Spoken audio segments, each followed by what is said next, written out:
Morning Retail. Ce matin, nous allons parler cosmétique. Faire sa manucure chez une esthéticienne, estomper ses rides grâce à la médecine ou encore mettre de la poudre bonne mine. Eh bien, les hommes sont de plus en plus nombreux à être adeptes de ces soins. Les marques s'adaptent aux nouvelles attentes de la clientèle masculine, Noémie Vira. Oui, d'ailleurs, Erwan, je suis un peu déçue. Je pensais que vous alliez porter du vernis pour ma chronique. Non, mais regardez, c'est pas mal quand même.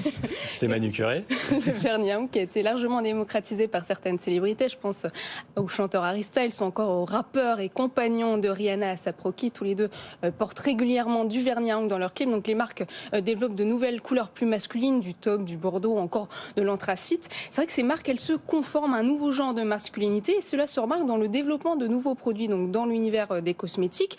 Je pense aussi au maquillage. Chanel qui a lancé une ligne de maquillage pour hommes avec du fond de teint, du correcteur, du crayon à sourcils et du baume à lèvres. Alors bien sûr, on reste sur une texture légère, du maquillage naturel. On n'est pas du tout dans l'ostentatoire. Et la première marque qui a voulu se différencier, c'est la marque spécialiste de soins pour hommes Horace, qui a été créée en 2016 et qui a lancé sa version de la bébé crème, donc qui est plutôt pour les femmes à la base. Donc c'est un fluide bonne mine universel.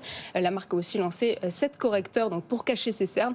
Et donc cette marque représente 10% de part de marché aujourd'hui. Bon, l'industrie du parfum aussi, Noémie, s'affranchit de ces normes de la virilité. Oui, aujourd'hui on voit des agrumes, du patchouli, de la vanille. Les marques testent de nouvelles fragrances encore là pour séduire la clientèle masculine. Un des premier parfum qui a porté cette nouvelle vision de la masculinité, c'est le parfum Fahrenheit de Dior. Anthony, je te vois sourire. Ah ben oui, non mais parfum au patchouli, je suis très preneur. Ça me donne très envie. C'est vrai que la maison est allée explorer de nouveaux terrains en utilisant de la violette ou encore de la fleur d'opépine qu'elle a complétée par du patchouli ou du vétiver. Parmi les dernières créations, on peut aussi citer Gentleman Society de Givenchy. La maison a mis en avant de la fleur de narcisse, qui est une fleur rarement utilisée dans la parfumerie masculine.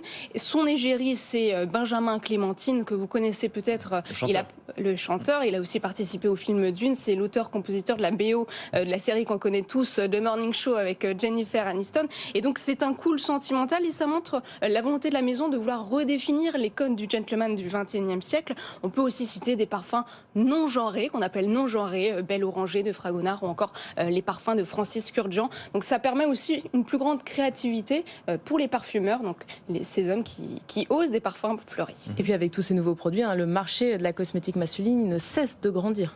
Oui, en France, ce marché masculin représente 10,4% du marché total, soit un chiffre d'affaires de 680 millions d'euros.